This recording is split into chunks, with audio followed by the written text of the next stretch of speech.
자, 오늘은 그 신구약 중간기를 공부하도록 하겠습니다. 구약의 선지자들의 활동은 그 말라기 선지자를 마지막으로 이제 끝이 납니다. 이는 이제 구약 시대의 그 막을 내리는 것이죠. 이때부터 침례 요한이 이제 출현할 때까지 그 기간 동안에 말라기 선지자가 나온 이후 침례 그 요한이 출현할 때까지 그 사이에 기간이 한 400년 동안 되는데, 이때는 하나님께서 이스라엘에게 선지자를 보내지 아니하십니다. 공백이 있다라는 거죠. 하나님이 이스라엘에 대해서 침묵하십니다. 구약의 마지막과 신약이 시작되는 그 기간이 한 400년이고, 이 기간을 그 신구약 중간기다, 그렇게 얘기를 합니다. 이스라엘의 입장에서는 하나님으로부터 아무런 메시지가 없는 겁니다. 그래서 흑암기다, 그렇게 그 표현을 합니다. 그런데 마태복음 11장 13절에 보면은 선지자와 율법에 예언한 것은 요한까지니라 그랬거든요. 그러니까 실제적으로는 말라기가 마지막 선지자가 아니라 그 요한이 마지막 선지자라는 겁니다. 근데 요한은 지금까지 선지자들은 오실 메시아, 예수 그리스도에 관해서 오신다, 그분은 이러한 분이다라는 예언을 계속 해왔는데, 요한은 이제 마지막 선지자로서 오신 예수, 자기 눈앞에 나타나신 그 예수를 사람들 앞에 소개한 선지자가 요한입니다. 그러니까 선지자라도 약간의 차이가 있는 거죠. 그래서 그 구약의 말라기 선지자로부터 그 요한의 선지자까지 그 기간이 400년이라는 거예요. 이게 엄격히 말하면 그 말라기로부터 요한 선지자가 나타날 때까지 그 기간이 긴 것이죠. 그래서 그 기간을 공부하는 겁니다. 그러니까 우리 성경을 보면은 말라기와 신약 성경이 바로 붙어져 있어요. 그렇지만 이 시간적으로 본다면 이 말라기 선지자가 활동했던 그 시대와 이제 신약이 시작되는 그 시간의 사이에는 400년이라는 시간의 그 갭이 있다라는 겁니다. 그래서 오늘 그 400년의 갭, 그 신구약 중간기를 오늘 공부를 하도록 하겠습니다. 근데 당시 이스라엘의 그 형편을 보면은 그들이 이제 포로로 잡혀갔다가 귀환을 하죠. 이제 고향에 돌아와서 이제 성전을 짓고 이제 성벽을 다시 재건을 합니다. 이제 성벽을 다시 그 짓는 일에 엄청난 방해가 있습니다. 그때 그 학개 선지자, 스가랴 선지자가 하나님이 보내신 선지자가 나와서 그들을 격려합니다. 그러지 말고 우리 성전을 건축하자. 그래서 그들의 격려에 힘입어서 다시 분발하여 성전을 이제 건축을 하죠. 그리고 이들은 이제 그 성전 건축 후에 임할 그 복에 대한 기대가 있었습니다. 그래서 그 복을 기대하고 있었는데 여전히 그들의 형편이 나아지지가 않는 거예요. 그들은 이 성전을 건축하고 나면 이제 메시아, 그 구원자가 와서 이 식민지로부터, 당시 페르시아의 속국이었잖아요. 이 식민지로부터 우리를 구원하실 것이다. 그리고 이 가난의 환경으로부터 우리를 구원하실 것이다라는 기대가 있었다는 거죠. 근데 성전을 완공하고 난 후에도 형편이 나아지지가 않는 거예요. 여전히 페르시아의 속국으로서 식민지 상태를 벗어나지 못하고 있고, 이 경제적인 환경이 그 나아지지 않는 그런 답답한 그 현실 가운데에 그 현실이 그들의 그 현실이었거든요. 그러다 보니까 이런 세월이 가다 보니까 하나님이 이들을 향하신 그 베푸신 사랑과 그 은혜를, 그 감격을 잃어버리는 거예요. 그리고 그 메시아에 대한 소망이 자꾸 이제 희미해져 갑니다. 그리고 그러다 보니까 그들의 신앙이 이제 무기력해지는 거예요. 형식만 남고. 그러면서 제사장이 타락을 하고 이제 이스라엘 백성들이 타락을 하는 그러한 형편이라는 거죠. 근데 사실 하나님은 아브라함을 택하셔서 1600년 동안 이들을 여기까지 이끌고 오신 거예요. 그들이 하나님을 배반했고 하나님을 믿지 않았고 하나님을 불순종했을지라도 계속 선지자를 보내서 경고하시고 또 경우에 따른 달래시고 소망을 주시고 사랑으로 감싸셔서 여기까지 이들을 인도하신 것이거든요. 근데 이들은 이제 자기들의 그 형편이, 가시적인 형편이 변화되지 않는 걸로 인해서 이렇게 결국은 타락을 하게 된다는 거죠. 그리고 하나님께 대해서 이제 반항을 합니다. 우리 말라기서 한번 찾아보도록 하겠습니다. 구약성경 맨 마지막에 우리 말라기서 1장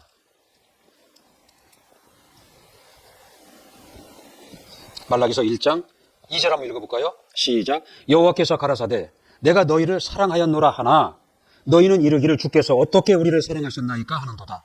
나 여호와가 말하노라. 예. 그러니까 하나님은 이들을 사랑하셔서 사랑으로 감싸시고 1600년 동안 이들을 이끄시고 그 약속을 지키셨는데 이들이 자신들의 형편이 나아지지 않는다고 하여 하나님을 원망하면서 언제 우리를 하나님이 사랑하셨나이까 하고 반항한다라는 거죠.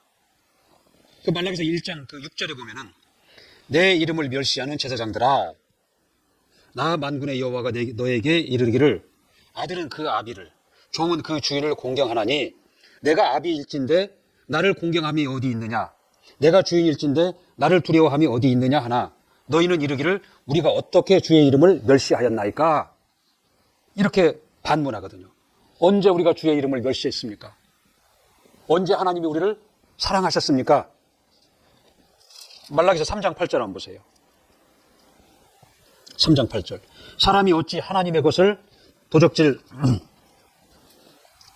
도적질하겠느냐 그러나 너희는 나의 것을 도적질하고도 말하기를 우리가 어떻게 주의 것을 도적질하였나이까 하는도다. 이는 곧 11조와 헌물이라. 이들은 하나님께 도적질하지 않았다는 거예요. 하나님이 언제 우리를 사랑하셨습니까? 우리가 언제 하나님의 이름을 멸시하였나이까? 우리가 언제 하나님의 것을 도적질하였나이까? 이제 꼬박꼬박 이제 말대꾸를 하고 이 잘못을 깨닫지도 못하고 시인하지도 않는다라는 거죠.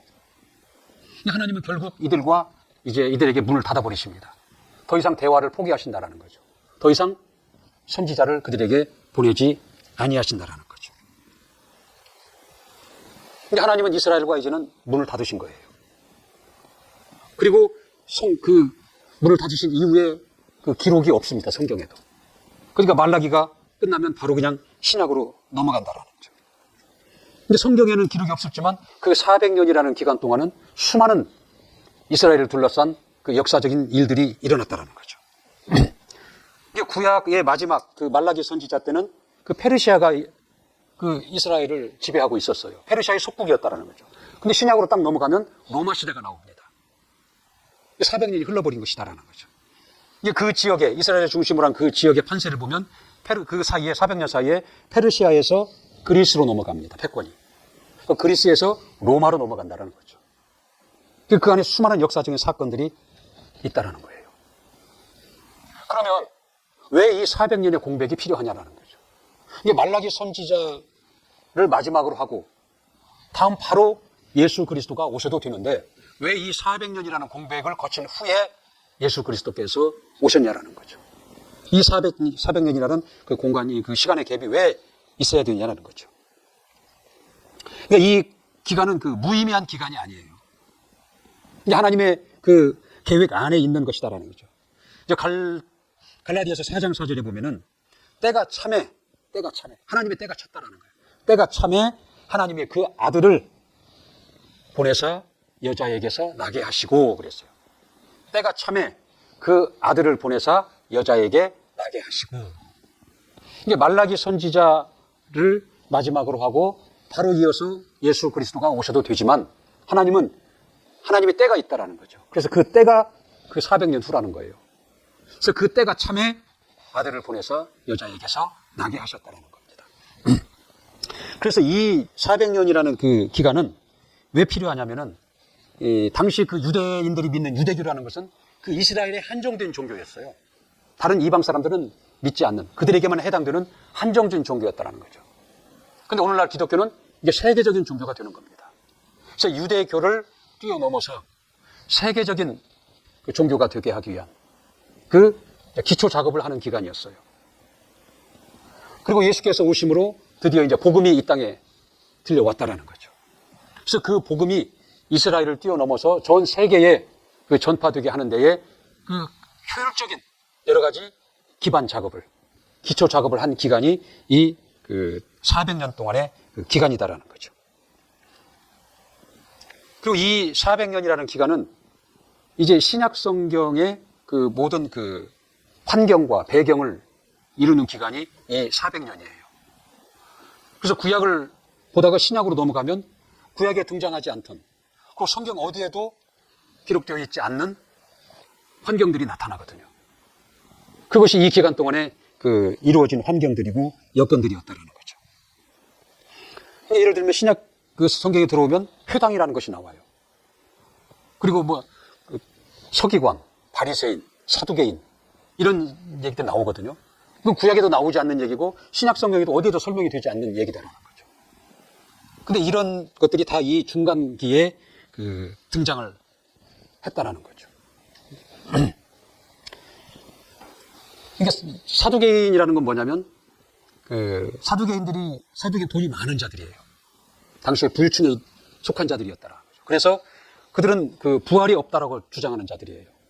왜 그러냐면 이들은 돈이 많기 때문에 이 땅에서 사는 것이 즐겁고 행복한 거예요. 그러니까 부활이 없다. 천국이 없다. 천국이 있다면 지금 우리가 살고 있는 지금 여기가 천국이다. 이렇게 주장하는 자들이다라는 거죠. 그리고 이들은 자기들이 돈이 많기 때문에 그 돈을 가지고 어려운 자를 돕는 것, 그것을 하나님 앞에 자기들의 의로 내세우는 자들이에요. 그게 사두개인들이라는 거죠. 그다음에 성경에 보면 바리새인들이 나오잖아요. 이 바리새인들은 누구냐면 율법을 철두철무하게 지키는 자들이에요. 근데 문제는 뭐냐면 그 율법이 하나님이 주신 율법, 그 계명의 본 정신을 잃어버린 거예요. 본 정신을 잃어버리고 외형적으로만 지키는 것. 거기에 몰두했다라는 거죠. 행위로 그 율법을 지키는 행위로 하나님 앞에 의로워지고 사람들 앞에 의로움을 나타내려고 했던 자들이 이게 바리새인들이거든요. 그러니까 주님께서 오셔서 그 바리새인들을 꾸짖으신다라는 거죠. 그 뭐라고 꾸짖으시냐면 이 겉모양은 회칠한 무덤같이 아름답다라는 거예요. 이 시체를 묻어둔 그 무덤을 겉에 깨끗한 회로 칠해가지고 반듯하고 깨끗해 보인다라는 거죠. 그래서 겉모양은 회칠한 무덤같이 깨끗하나 너희의 속은 죽은 사람의 뼈와 더러운 것이 가득하도다 그랬어요. 근데 그들의 마음 상태는 죽은 사람의 뼈와 더러운 것이 가득할 정도로 마음은 그러한데 외모는 그럴듯하게 보였다라는 거죠. 그래서 주님은 이들을 의식하는 자라 그런 거예요. 속과 겉이 다른 거예요. 이걸 의식한다 그러는 거거든요. 이게 바리새인들이고 이게 서기관들이 있는데 이 서기관들은 누구냐면은 성경을 필사하고 성경을 가르치는 자들이에요. 아주 지식에 능한 자들입니다. 당시에 서기관이 되려면 자기 전후 좌우로 자기 키만큼의 책을 다 읽어야 서기관의 자격을 얻는다 할 정도로 공부를 많이 한 자들이다라는 거죠. 그래서 이들의 문제는 또 뭐냐면 지식을 가지고 성경을 자기 유리한 대로 해석을 하는 거예요. 자기들 편한 대로, 자기들에게 유리한 대로. 그리고 그 지식을 하나님 앞에, 사람 앞에 자기들의 의로 이제 나타낸다라는 거죠. 그러니까 바리새인들은 그들의 겉모양의 행위로, 그다음에 그 사두개인들은 자기들이 가지고 있는 그 돈을 가지고 구제함으로, 서기관들은 자기의 그 지식을 가지고 의를 삼는 자들이라는 거죠. 주님께서 이들을 이제 신약 성경에 와서 보면 꾸짖으시잖아요. 네, 한번 보실까요? 마태복음 5장 20절 한번 봅시다. 마태복음 5장 20절.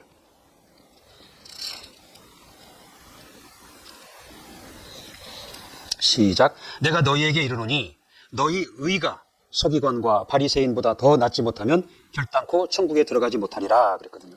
주님께서 이제 그러시는 거예요. 너희들의 의가 서기관과 바리새인보다 더 낫지 못하면 결단코 천국에 들어가지 못한다라는 거예요. 그러면서 그러니까 이 서기관과 바리새인들만큼 법을 지키고 법을 아는 사람들이 없는데 그들보다도 더 낫지 못하면 결단코 천국에 들어갈 수 없다라는 거예요. 그러면 누구나 다 불가능한 겁니다. 그들이 그러할진데 오늘날 우리와 그 당시에 그 이스라엘 사람들은 천국에 간다는 것이 불가능한 일이 되어버린 것이다라는 거죠. 그래서 주님이 요구하시는 것은 이들의 이런 의, 바리새인들의 의, 서기관들의 의, 사두개인들의 의, 이런 의를 주님이 요구하시는 것이 아니라 주님이 요구하시는 더 나은 의, 더 큰 의는 뭐냐면 예수 그리스도의 의를 얘기하는 겁니다. 이제 그가 십자가에 달리시고 죽으시고 이제 부활하실 텐데 그를 믿는 그 믿음의 의, 그 믿음의 의만 천국에 가게 한다는 거예요. 근데 우리는 더 율법을 잘 지키고 우리는 성경을 더 공부하고 많은 착한 일을 선행을 해서 그 의를 쌓아서 우리가 천국에 가는 것이 아니라 예수 그리스도의 의로 말미암아 천국에 가는 것이다라는 거죠. 그래서 그 열심히 있는 사두개인들과 바리새인들과 그 서기관들을 주님께서 꾸짖으신 거예요.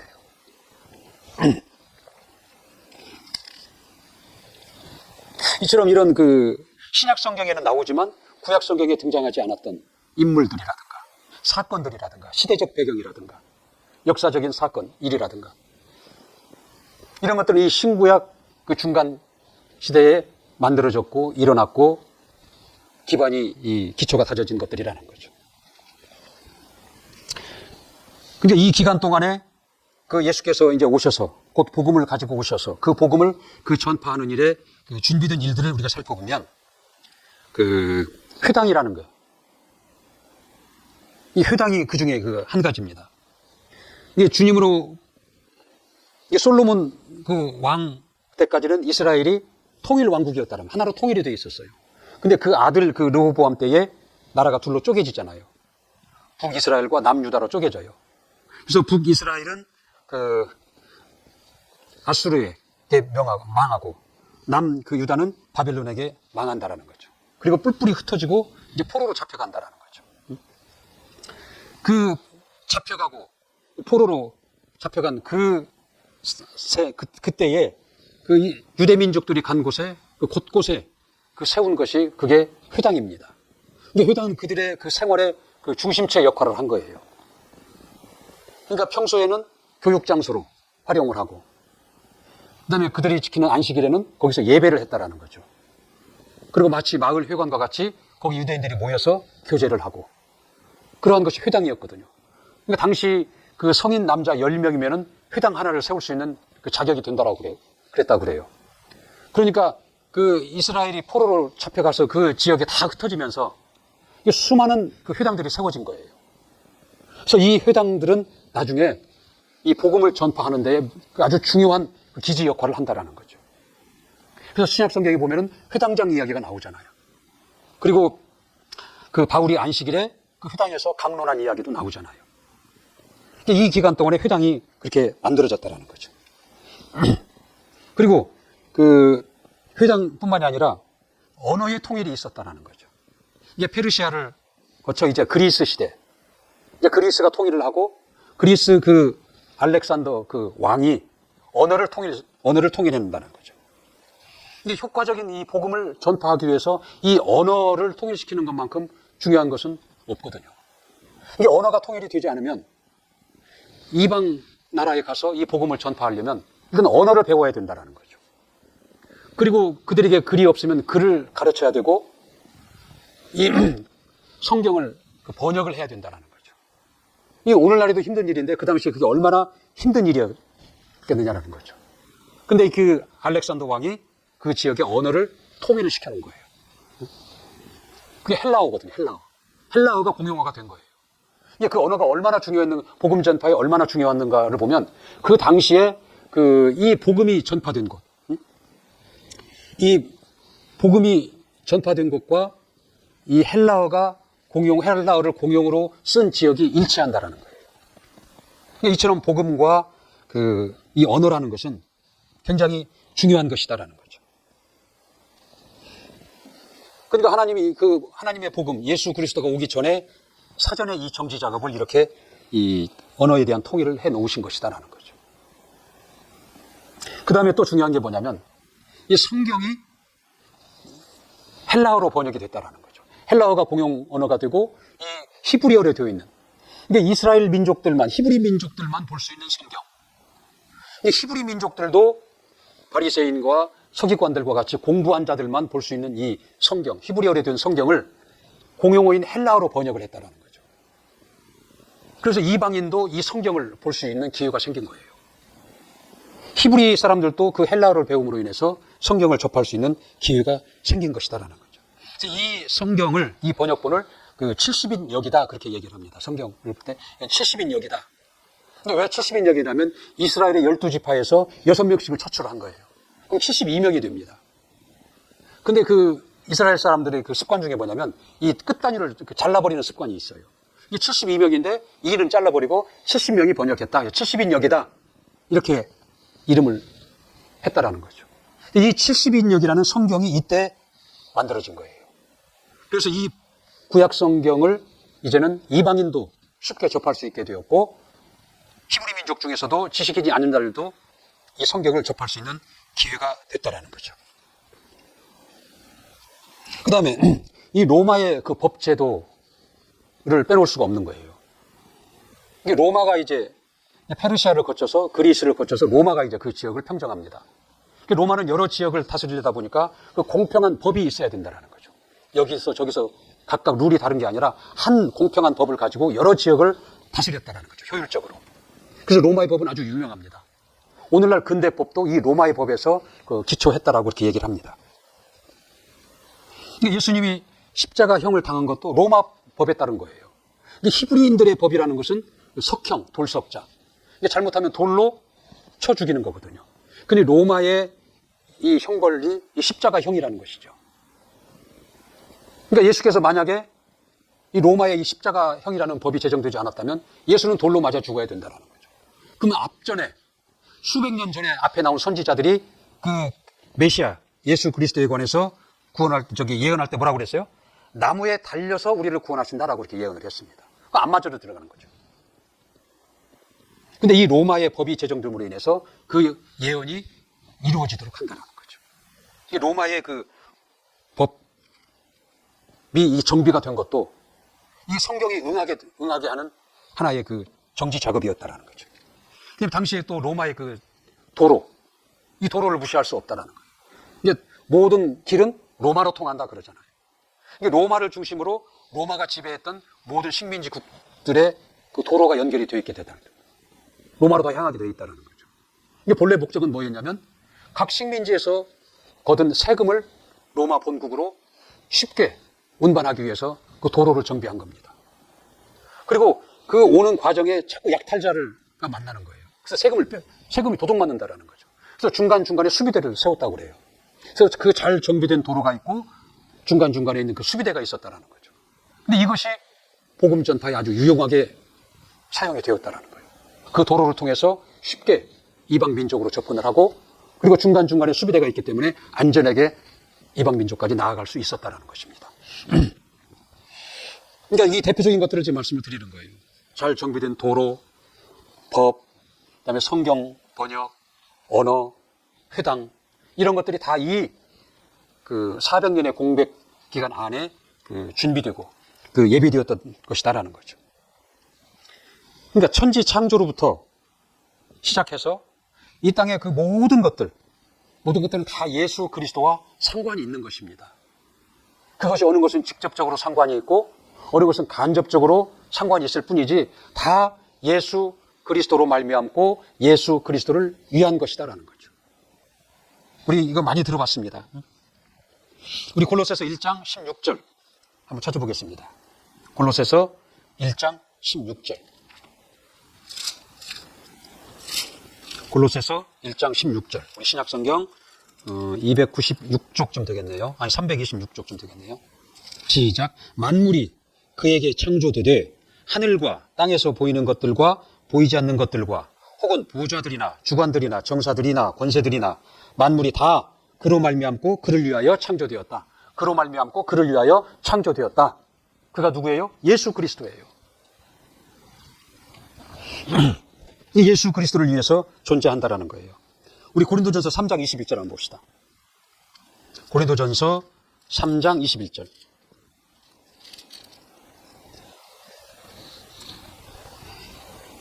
이 목적 체계를 전에 말씀드렸죠.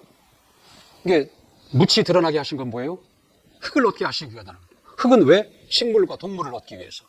식물과 동물은 왜? 사람을 위해서. 사람은 왜? 하나님의 아들이 오신 길이 되기 때문에. 그 하나님의 아들은 왜? 하나님의 뜻을 이루시기 위해서. 이러한 그 목적 체계를 가지고 있다는 거죠. 자, 고린도전서 3장 21절에 보면은 그런즉 누구든지 사람을 자랑하지 말라. 만물이 다 너의 것임이라. 만물이 다 너의 것임이라. 이게 천지 창조로부터 시작된 그 모든 만물이 사람을 위한 것입니다. 너희 것이라 그랬잖아요. 근데 우리 이 인간은 예수 그리스도를 위한 것이다 그랬잖아요. 아까 골로새서 1장 16절. 만물이 그로 말미암고 그를 위한 것이다라는 거예요. 이 고린도전서 3장 23절 한번 보세요. 그 뒤에 바로 3장 23절. 너희는 그리스도의 것이요 그리스도는 하나님의 것이라. 너희는 그리스도의 것이다라는 거죠. 그리스도를 위해서 존재한다라는 거예요. 그리고 그리스도는 23절 끝에 뭐라고 그랬어요? 하나님의 것이다. 하나님을 위하여, 하나님의 뜻을 위하여 존재한다라는 것이죠. 그러니까 신본주의와 인본주의가 있습니다. 신본주의는 하나님에 의한, 하나님을 위한 것이 되는 거예요. 이 성경을 해석하고 보는 관점도 하나님으로부터 출발하는 겁니다. 하나님에 의한, 하나님을 위한. 이게 신본주의예요. 인본주의는 뭐냐면 사람에 의한, 사람을 위한 것이다라는 거죠. 모든 것을 사람의 관점에서 해석하고 성경을 보려고 한다라는 거죠. 이게 인본주의적인 그 해석입니다. 당연히 이 성경은 하나님으로 말미암아 기록된 책이다라는 거죠. 근데 하나님의 입장에서 성경을 봐야 이 성경을 제대로 보는 것이고 하나님께서 이 성경을 통해서 우리에게 나타내시고자 하시는 것을 우리는 거기서 볼 수 있고 받을 수 있다는 것이죠. 그러니까 우리는 그 하나님을 위한다, 하나님에 의한, 하나님을 위한 신앙생활, 그러한 입장에서 성경을 봐야 된다. 이런 얘기를 들으면 서운함을 느낍니다. 나는 빠지고 하나님에 의한, 하나님을 위한 것이다. 근데 우리는 아쉬워할 필요가 없는 거예요. 내가 나를 아는 것보다 하나님은 나를 더 잘 아십니다. 내가 나를 사랑하는 것보다 하나님은 나를 더 사랑하신다는 거죠. 그러니까 그 하나님의 그 원하심과 그 뜻하심을 쫓아가면 그 나를 아시는 하나님, 나를 사랑하시는 그 하나님 안에 우리는 살아가게 되는 거예요. 이 육체가 있는 동안에 또 우리 영혼의 그 때를 준비하며 그렇게 살 수 있는 방법이 거기에 있다라는 거죠. 그러니까 그걸 아쉬워할 필요가 없다라는 거죠. 자, 우리가 그동안 쭉 이제 구약을 배워왔는데 이 구약은 나무에 비유하자면 그 잎과 같은 거예요. 그러니까 잎이 왜 필요하냐면 태양의 에너지를 받아서 뿌리를 튼튼하게 하고자 하는 겁니다. 뿌리와 그 줄기를 튼튼하게 하는 것은 무엇 때문에? 열매를 얻기 위해서 하는 것이다라는 거죠. 그러니까 신약의 예수 그리스도라는 열매를 얻기 위해서 이 구약은 무성한 잎과 같은 역할을 하는 것이다라는 거죠. 그러니까 이스라엘 그 구약에 보면은 창조사, 그 다음에 그 종교사, 이스라엘의 건국사, 이런 역사들이 나오잖아요. 근데 이것들은 결국은 뭐냐? 하나의 잎이라는 거죠. 예수라는 열매를 얻기 위한 그 무성한 잎의 역할을 한 것이다라는 거죠.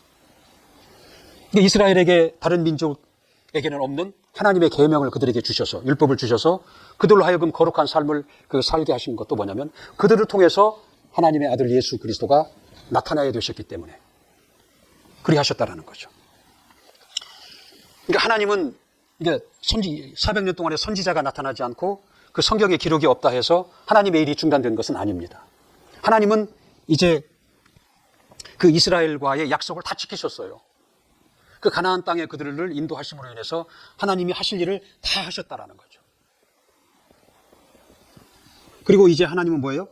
준비를 하신 겁니다. 하나님의 아들이 이제 오셔서 그가 그 하나님의 뜻을 이루어갈 그 준비를 하신 기간이 그게 400년의 그 중간기라는 거죠. 예수를 맞이할 준비를 했다라는 거죠. 그러니까 이스라엘의 입장에서는 아주 깜깜한 흑암 같은 세월이에요. 하나님으로부터 아무런 반응이 없어요. 선지자가 없다라는 거죠. 아주 흑암기와 같은 아주 깜깜한 기간이 그 400년이고 하나님의 입장에서 본다면은 창조로부터 그동안 준비해온 그 일들의 열매를 맺는 직전이라는 거죠. 예수 그리스도가 오시기 직전으로서 하나님에게는 긴장되고 굉장히 중요한 그 시기였다라는 거예요. 이 화산이 폭발할 때 폭발하기 직전에는 그 안에서 마그마가 막 펄펄 끓잖아요. 그러다가 화산이 분출된다는 거죠. 근데 이 400년의 기간이라는 것이 이스라엘의 입장에서는 흑암기와 같을지라도 하나님의 입장에서 볼 때는 드디어 열매가 예수 그리스도라는 열매를 나타내기 위해서 준비하고 모든 것을 마련한 그 아주 긴장되고 중요한 그러한 시간이었다는 거죠. 가장 저녁 중에서도 가장 깜깜한 시간은 한밤중이 아니라 동트기 직전이 가장 깜깜하답니다. 그러니까 예수 그리스도, 그는 요한복음 1장 9절에 보면은 참 빛, 곧 세상에 와서 각 사람에게 비추는 빛이 있었나니 그랬거든요. 빛으로 오셨다라는 거죠.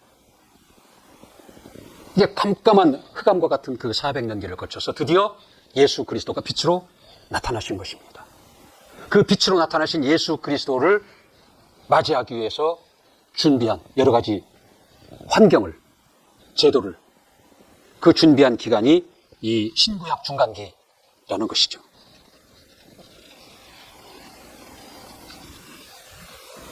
이제 우리가 교회에 와서 듣는, 세상에서 듣지 않는 그 용어들을 많이 듣습니다. 빛, 생명, 진리. 빛과 생명과 진리가 누구예요? 예수다는 거죠, 예수. 그러니까 영적으로 보면은, 이게 물리적으로 말고, 이런 우리 눈에 보이고, 손으로 만져지는, 감각으로 느낄 수 있는 물리적인 이 세계 말고, 영적인 그 세계로 볼 때에는, 영적인 그런 눈으로 볼 때에는 이 우주라는, 우리가 살고 있는 이 지구라는 공간은 어두운 곳입니다. 그리고 참된 것이 없는 거예요. 진리가 없는 거예요. 결국은 다 속이고 변화된다라는 거죠. 여기서는 옳았는데 저희 것은 틀려요. 과거에는 맞았는데 오늘날은 틀려진다라는 거예요. 진리가 없는 겁니다. 변화되고 바뀌고 또 속이고. 그리고 이 안에 짐승이나 사람의 이 목숨은 있지만 영혼의 생명은 없다라는 거죠. 그러니까 이 우주 안에는 오직 흑암, 어둠만 있는 거예요. 그 다음에 사망만이 있는 거예요. 그 다음에 거짓만이 있는 것이 이게 우리가 살고 있는 이 우주, 이 환경이라는 것이죠. 이게 영적인 겁니다. 이게 물리적인 빛이 있어서, 태양이 있어서, 전기 빛이 있어서 이렇게 환하지만 이건 물리적인 것이다라는 거죠. 목숨도 있고, 짐승도 목숨이 있어 생명이 있다고 하지만 그건 이 목숨이라는 거죠. 사람의 육체의 목숨이라는 거죠. 그리고 지금은 모두가 이것이 진실이고 진리라고 하지만 그것도 바뀌고 변한다는 거죠. 그러니까 이 우주 안에 있는 것은 영적인 시각으로 본다면 어두움이고 사망이고 거짓이라는 거예요. 그걸로 꽉 차 있는 것이 이게 우리가 살고 있는 이 우주 환경입니다. 이게 꽉 차 있다는 거죠, 이것으로. 그러니까 예수가 빛이다, 예수가 생명이다, 예수가 진리다 하는 것은 예수가 여기에 들어오신 거예요. 그래서 이 예수 안에, 그 예수 안에만 유일한 생명이 있는 겁니다. 빛이 있는 거라는 거죠. 진리가 있는 것이다라는 거죠. 그래서 이 예수를, 이 밖에서 이 예수 안으로 들어오라는 거예요. 구원을 받으라는 거예요. 그 예수 안에 들어와서 예수의 생명을 얻고 예수의 빛 가운데 거하고 예수의 진리를 쫓아 살아가라는 것입니다. 이게 복음입니다. 우리는 그 영적으로 이제 눈을 떠서 새로운 세계를 볼 수 있어야 되는 것이다라는 거죠. 이 물리적인 세계를 뛰어넘어서 더 본질적이고 더 근본적인 영원한 영적인 세계, 영적인 현상들, 영적인 빛, 생명, 진리를 볼 수 있어야 된다는 거죠. 근데 드디어 이제 신약에 이 예수 그리스도께서 빛이요, 진리요, 생명이신 예수께서 이제 등장을 하는 것입니다. 이렇게 해서 구약 성경을 이제 마무리하고 신약과 구약의 그 중간기까지 이제 마무리를 하고 이제 다음 시간부터는 드디어 그 빛으로 오신 예수 그리스도 신약에 관해서 공부를 하도록 그렇게 하겠습니다. 자, 오늘 여기까지 마치겠습니다.